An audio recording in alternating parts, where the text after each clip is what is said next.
Summarizing is the most important research essay writing skill, but it's not the only one. So I just want to preface what I'm about to say by saying, you can also paraphrase your source or directly quote it. And we'll get to those later. One way I like to introduce the topic of summary is by showing this image and saying, when you summarize, you're basically just trying to boil down what you've read for someone who hasn't read it in simple terms.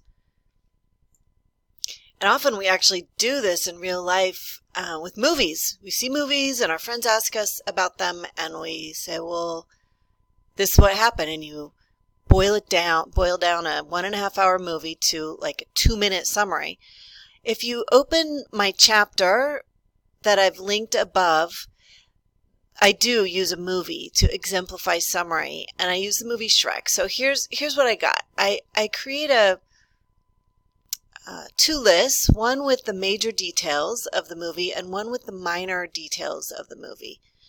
And by the way, this is Shrek 1. So major details listed here, minor details, there are a lot of them. Fewer minor details than major details, there are a lot of them.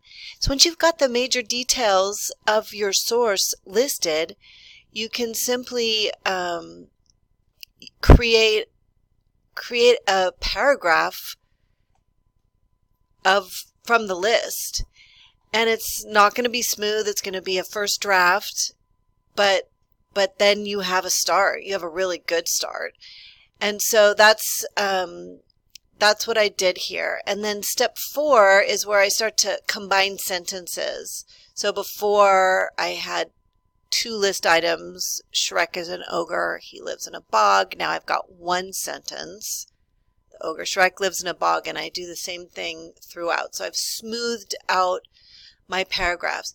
And depending on your assignment, in this case, I've asked you to write a 200 to 300 word summary, or I will ask you to write a 200 to 300 word summary.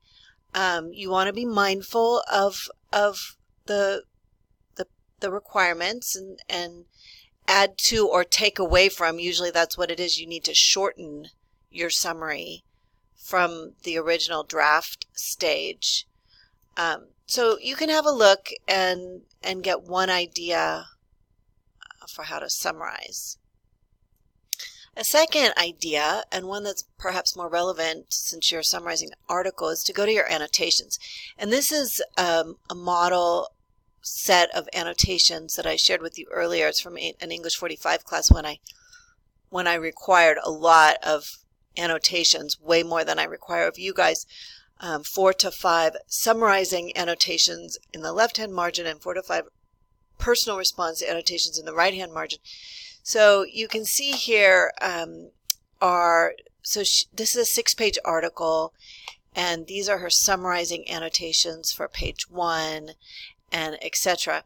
So she could, and probably did, just go and collect her good summarizing comments into a paragraph and draft her summary that way. I'm looking at her summarizing comments right now, and they're not all super relevant, but these 2 right here are awesome. So I'm going to make those the first 2 sentences of my draft. And I'm going to go through the rest of the summarizing comments that way, and perhaps not put them all in my paragraph, but that gets me a really good start.